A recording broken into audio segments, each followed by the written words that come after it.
याकूब मेमन को आज भी महंगाई बेरोजगारी पर बुलडोजर कब चलेगा संबित पात्रा? अंजना जी 5 बजे वो डिबेट करिएगा।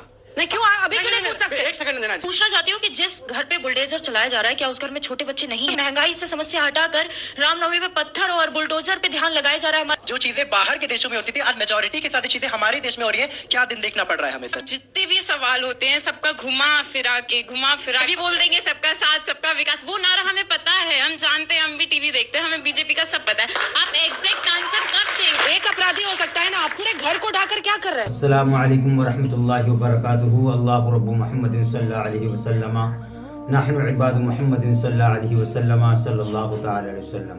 नादरीन किराम व मुहतरम व मुकर्रम और मेरी पर्दा नशीन माँ बहनों, मैं आपके दरमियान एक वीडियो रखने के लिए जा रहा हूँ। आप उसको अगर प्ले किया है तो लास्ट तक देखिएगा, आपको क्या इससे मिलेगा और जो भी आपको नॉलेज हासिल हो इस नॉलेज को अपने राय के तौर पर कमेंट बॉक्स के जरिए इत्तला करें। आज की डिबेट में अंजना ओम कश्यप और संबित पात्रा के दरमियान जो डिबेट हुई है, उस डिबेट में अंजना ओम कश्यप ने क्या कहा और संबित पात्रा ने क्या क्या जवाब दिए।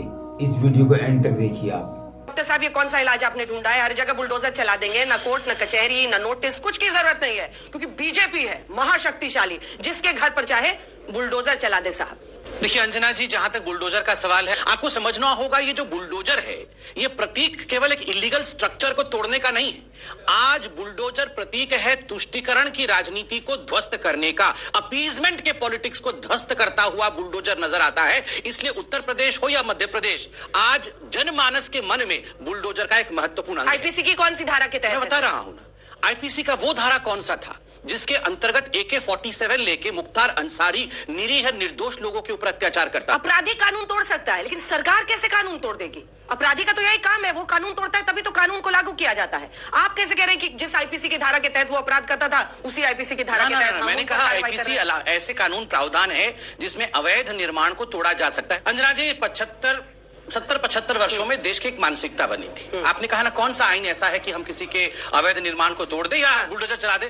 70-75 वर्षों में ऐसा बन गया था कि अगर ये मुख्तार अंसारी है ना, किसी के बाप में दम नहीं जो इसके प्रॉपर्टी को हाथ लगा के देख ले। अंजना जी, आप भी जानते हैं, हम भी जानते हैं, मीडिया ने दिखाया है, रामनवमी का जुलूस जाएगा, लोगों ने प्रायोजित ढंग से पहले से अपने घर के ऊपर, चाहे किसी योजना के अंतर्गत हुआ हो, अपने घर के ऊपर यदि असला रखा जाएगा, पेट्रोल बम रखा जाएगा, घर के ऊपर पहले से पत्थर गिट्टी इत्यादि रखा जाएगा, निर्दोष लोगों को, एक बच्चा उनमें से खरगोन में वेंटिलेटर पे है शिवम, वेंटिलेटर पे शिवम, उसका दोष क्या था? जिन लोगों ने पत्थरबाजी की वो पन्नी पे सोए या कहां सोए?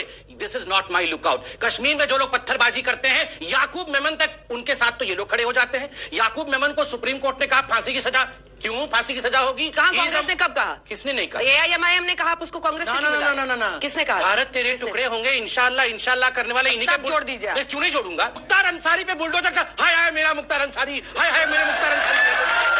शोएब जमाई जी वो झांक रहे थे पत्थर खोजने के लिए, जवाब दीजिए। रानावत के घर बुलडोजर चला था तो यही छाती पीट रहे थे ना? क्यों नहीं? हाय हाय हमारी बहन का घर तोड़ दिया, हाय हाय हमारी बहन का घर तोड़ दिया। एक सेकंड, पीट रहे। कंगना रनावत के घर पे बुलडोजर चल गया, ये उसके लिए सुप्रीम कोर्ट तक पूरा केस गया, कोर्ट ने कहा कि नहीं ये गलत था। अब वहां पर नहीं, कंगना रनावत वहां पे भी यही बोला गया कि नोटिस क्यों नहीं दिया गया? आप वही काम कर रहे हैं। देखिए अंजना, वही काम कर रहे हैं। इनका जो इकोसिस्टम है ना, मैं बताता हूँ बंधु, इनका इकोसिस्टम, इनके दादा नागपुर से बहुत मीठी मीठी बातें करते हैं, फिर इनके 2 बिगड़ैल बेटे पोते, एक VHP और दूसरा बजरंग दल, एक गली गली दंगा करना, दूसरे का काम लाठी लेकर के पार्क में जाके उसको मारो, उसकी दुकान अलकायदा, दादाजी अलकायदा।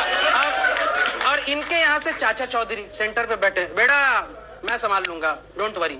और इनके 2 चिंकू पिंकू, वो ट्विटर पे ट्वीट करते रहते। ये जो पूरा इकोसिस्टम है ना, अगर इस पे सवाल पूछ लो तो रोना शुरू कर देंगे। मैं संबित पात्रा जी से मैं सवाल पूछना चाहूंगा। मैं खुद एक मुस्लिम हूँ। जब भाजपा कहती है सबका साथ, सबका विकास और सबका विश्वास, तो आप एक समुदाय पे बुलडोजर चला के हम लोग को कैसे विश्वास जी सकते हैं? हम लोग कैसे फिर भाजपा की तरफ जाएंगे? जवाब देता हूँ। अच्छा प्रश्न, मगर अभी मैं सुन रहा था, मेरे भाई भी कह रहे थे कि जिन लोगों के घर पे बुलडोजर चला है वो जरूरी नहीं है कोई एक ही धर्म के लोग हों, क्योंकि सभी एक ही धर्म के लोग पत्थरबाजी कर रहे हैं, ऐसा नहीं है ना? कि ऐसा ही है? बुलडोजर तो एक ही धर्म के लोगों पर चला है। पंडित जी, मेरा सवाल आपसे है। आप सरकार में हैं और जब आप माफियाओं और मतलब ऐसे लोगों पे बुलडोजर चलाने की बात करते हैं, तो जब आपके ही पार्टी के लोग जैसे अजय मिश्रा टेनी जैसे माफियाओं के ऊपर क्यों नहीं चलता है बुलडोजर? यही बुलडोजर आपका वहां के बंद क्यों हो जाता है? अच्छा प्रश्न है, जनसाधारण का प्रश्न है। आप बताइए, जिस लड़के ने, टेनी साहब के बेटे ने, जो पूरा विषय चल रहा था, उस विषय में कमेटी बैठी, टेनी साहब क्यों साहब नहीं है? किसानों मंत्री है देश के, आप गाली देते हैं। चलाने वाला आपके लिए तो हाफिज सईद साहब है, टेनी जो मंत्री है देश के, वो साहब नहीं हो सकते। बोर्ड से साहब आप बताइए, आप हाफिज साहब बोलिए, आईएएस साहब बोलिए, आप बोलिए।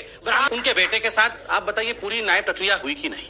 जो पहले होता था, आप देखिए आज बंगाल के अंदर एक, तो यही नया प्रक्रिया खड़गांव में होना चाहिए ना। मैं बोल लूं, जिन्होंने पत्थर पत्थरबाजी बंद होगी तब मैं होनी चाहिए, नहीं होनी चाहिए। मिस्टर जमाई प्लीज बीच में मत बोलिए, मैं आपके पास आ नहीं, रही हूं। मैं जवाब लूंगी। एक लॉजिकल बात है। ठीक है, जल्दी इन्होंने कहा न्याय मिस्टर प्रक्रिया जमाई, सर 10 दिन तक रेड कार्पेट ट्रीटमेंट मिला बेटे को। मैं बता रहा हूँ, केंद्रीय गृह राज्य मंत्री होने का फायदा मिला बेटे को। 10 दिन बाद जब घर पे नोटिस वोटिस चस्पा हुआ तब साहब पहुंचे। अभी संबित जी, आपने जिक्र किया था कि बच्चा था जो 20 साल से उम्र में कम था और उसके अभी आपने बताया, हाँ जी, शिवम का जिक्र किया। तो मैं पूछना चाहती हूँ कि जिस घर पे बुलडोजर चलाया जा रहा है, क्या उस घर में छोटे बच्चे नहीं है?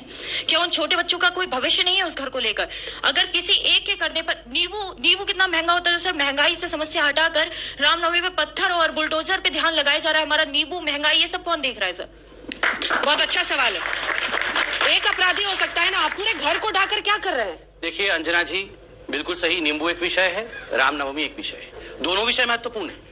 नींबू पे डिस्कशन करिए, डिबेट करिए, वो आप कर भी रही होंगी जरूर कोई किसी डिबेट में, आप लोग तो हर विषय पे करती हैं जल्दी जल्दी छोटे। मगर जहां तक रामनवमी है, इस देश में मुझे दुख के साथ कहना पड़ रहा है, ये मुस्लिम इलाका, इतने वर्षों तक कहा जाता था ये मुस्लिम इलाका है, मत जाना भैया, वहां पे नहीं करना है, बाकी जगह घूम लेना। अब अगर मुस्लिम इलाका, हिंदू इलाका इस देश में होने लगे और वहां अगर कोई जाता है रामनवमी का जुलूस लेके, वहां पत्थरबाजी होगी, तो अंजना जी ये उचित नहीं है। ऐसी खबरें सुनते थे पाकिस्तान से कि हिंदुओं के ऊपर हमला हो गया, बांग्लादेश से हमला हो गया। सर अब हिंदुस्तान में नौबत आ गई है कि हम मेजॉरिटी है, हमारे देश में ही हमारे ऊपर हमला हो रहा है। जब पत्थरबाजी हो रही थी, जब असलहे उठ रहे थे, तो क्या वहां 75 साल की महिलाएं नहीं थी? शिवम, उन्होंने बोला बच्चों को मारा गया। आप सवाल पूछ रहे हैं या न्यूज़ बोल दे रहे हैं? बैटिंग के लिए मैं उनको बता रहा हूँ कि ऐसी चीजें हो रही हैं जो चीजें बाहर के देशों में होती थी, आज मेजॉरिटी की सारी चीजें हमारे देश में हो रही है। क्या दिन देखना पड़ रहा है हमें सर? क्या लूज बोल दिया है भाई? समझ बोलेगे, यही तो हम सिखा रहे थे तुम लोगों को, यही तो समझा रहे थे। चलिए इनकी पूरी सोच रहती है, इसलिए हो रहा है। जल्दी से। मेरा भी नाम शोएब सलमानिया है, जामिया मिलिया का स्टूडेंट हूँ। सर हमारा सवाल सत्ता पक्ष से है। आप इस समय बीजेपी को क्लीन चिट देने के मूड में हैं। आपके ही पूर्व मुख्यमंत्री, उनका काम ही जी जी, कर्नाटक के पूर्व मुख्यमंत्री बी एस येदियुरप्पा, उनका बयान है कि मुसलमानों के साथ हिंसा हुई है। क्या आप अपने पूर्व मुख्यमंत्री के बयान को खारिज करते हैं? ठीक है, एक साथ जवाब देंगे जल्दी। सर मेरा सवाल ये है, रामपुर का एक मामला था जहां पर पूर्व प्रधान और उसके भतीजे को गोली मार दी गई, तो भतीजे की डेथ हो गई। वो आरोपी तो फरार हो गया, पर बुलडोजर उसके घर पे चला दी गई, तो ये कहां तक सही था? क्योंकि उसके फैमिली के साथ तो ये इनजस्टिस है। ठीक है, चलिए जल्दी से। मैं मीडिया स्टूडेंट और डायरेक्ट सीधा मुद्दे पे आता हूँ, क्योंकि ऐसा नहीं जैसे डिबेट अलग सब मुद्दे पे ही है, बोलिए सवाल। जैसा आपने बताया सर, क्या ना बुलडोजर चलाई जा रही है कि आप ये क्यों नहीं देखते कि सर एक न्यायपालिका, और जो बुलडोजर शब्द है ना वो 2019 में सुनाई दिया था, जब सीएनए और जो एनआरसी प्रोटेस्ट हुए तो उसके बाद दिया था, जो कि सुप्रीम कोर्ट ने उस चीज को ठुकरा दिया गया था। बात दूसरी चीज मैं कहना चाहूंगा, हर डिबेट किसी भी बात में हिंदू मुस्लिम कहां से आ जाती है? जैसा आपने कहा कि मेरे बहुत दोस्त थे जो बहुत ज्यादा मुस्लिम दोस्त थे, लेकिन जो चीज गलत है, लेकिन सर ये हिंदू मुस्लिम हम सुन कब से रहे? मेन मुद्दे पे क्यों नहीं आते? और जैसे कि मैं एक और बात और कहना चाहूंगा, महामारी के टाइम पे सारे जो जितने भी 135 करोड़ लोग थे, सबने इस जो मुश्किल टाइम था उसका सामना किया था, सबने एकजुट हो गए। अब जैसे हालात नॉर्मल है, हम फिर अपने उसी ट्रैक पे आ चुके हैं कि हिंदू मुस्लिम के, तो जो मेन मुद्दा है वो कब तक रहेगा? मेरा सवाल ये है कि हर जगह मुद्दा कुछ भी हो, हमेशा राजनीतिक मुद्दों में हमारे रिलीजन्स क्यों आते हैं, और भी कोई मुद्दे पे ध्यान क्यों नहीं दिया जाता? ऐसे बहुत सारे मुद्दे जिसपे आप लोग ध्यान दे सकते। मेरा सवाल आपसे है सुमित सर, बेसिकली आप जितने भी सवाल होते हैं सबका घुमा फिरा के अपने कन्वीनियंस के हिसाब से आंसर दे देते हैं, और सबसे बेस्ट आपका मतलब घुमा फिरा के कभी आप एग्जैक्ट आंसर नहीं देंगे, कभी बोल देंगे सबका साथ सबका विकास, वो नारा हमें पता है, हम जानते हैं, हम भी टीवी देखते हैं, हमें बीजेपी का सब पता है, आप एग्जैक्ट आंसर कब देंगे? चलिए, अब बुलडोजर चलाना है सर तो महंगाई पे चलाइए, बहुत देर तक सुना, बुलडोजर चलाना है तो बेरोजगारी पर चलाइए।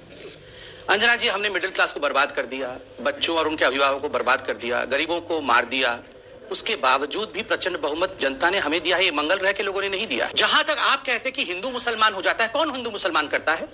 जब मुर्तजा आतंकी हमला करता है तो ये लोग खड़े होकर मुर्तजा को बाइपोलर, बड़े साइकेट्रिस्ट है अखिलेश यादव, बड़े साइकेट्रिस्ट है, बाइपोलर डिसऑर्डर है। सुप्रीम कोर्ट ने 30 वर्ष कोर्ट में केस चलने के बाद याकूब मेमन को फांसी होती है तो इस देश के लोग मौजूद है, इस देश में जेएनयू में, जामिया मिलिया में लोग मौजूद है। मैं बता दूंगा जो याकूब मेमन को आज भी महंगाई बेरोजगारी पर बुलडोजर कब चलेगा? संबित पात्रा अंजना जी 5 बजे वो डिबेट करिएगा। नहीं क्यों अभी क्यों नहीं पूछ सकते? एक सेकंड अंजना जी, बुलडोजर पर चर्चा हो रही है ना, क्या बुलडोजर से आप ध्यान बटा रहे हैं जनता का? ये सीधा सवाल था बच्चों का। एक बात मैं पूछता हूं, आज बुरा मत मानिएगा, मैं आपको बहुत अच्छा एंकर मानता हूं और आप हैं भी। अंजना जी, हम असली मुद्दों से ध्यान क्यों भटाते हैं? ये भी असली मुद्दा है। बिल्कुल एलपीजी सिलेंडर, गैस, ये भी मुद्दे हैं। आप डिबेट कर रहे हैं, मुझे पता है, मेरे पार्टी से इकोनॉमिक अफेयर्स के स्पोक्स पर्सन आ रहे हैं। आपने मुझे बुलडोजर पे बुलाया है। जब मैं अनुच्छेद 370 कहता हूं, जैसे ही मैं मुर्तजा कहता हूं, सबको साफ क्यों सूख जाती है? हर कोई इस विषय पे डिबेट क्यों नहीं करना चाहता है? जल्दी से। अभी हमारी बहन ने सही कहा कि अपनी संविधा के हिसाब से गोल गोल घुमाते रहते, राउंड राउंड अगेन। अरे गोल गोल घुमाता हूं, AK-47 तो नहीं चलाता हूं। अरे सुनिए भाई, सुनिए सुनिए सुनिए, थोड़ा सुनने का धैर्य रखिए। लेकिन आप देखिए कि सारा गोल गोल घुमाते रहे, मूल मुद्दे पर नहीं है। कहें कि हमारे प्रवक्ता इकोनॉमिक अफेयर्स, तो आप क्या गोबर अफेयर से आए हैं? आप क्यों नहीं जवाब दे रहे हैं? कैसी भाषा है? तो मेरे प्यारे दोस्तों, मुझको लाइक और सब्सक्राइब और शेयर करते रहिएगा। मैं बहुत मेहनत और कद्दोकाबिश के जरिए आप तक ये सच्ची और पक्की खबरें लेकर आता रहता हूँ और आप लोग दुआ कीजिए कि मैं आप तक सच्ची और अच्छी खबरें और दीनी मालूमात आप तक पहुँचाता रहूँ। अस्सलामु अलैकुम वरहमतुल्लाहि वबरकातुहू।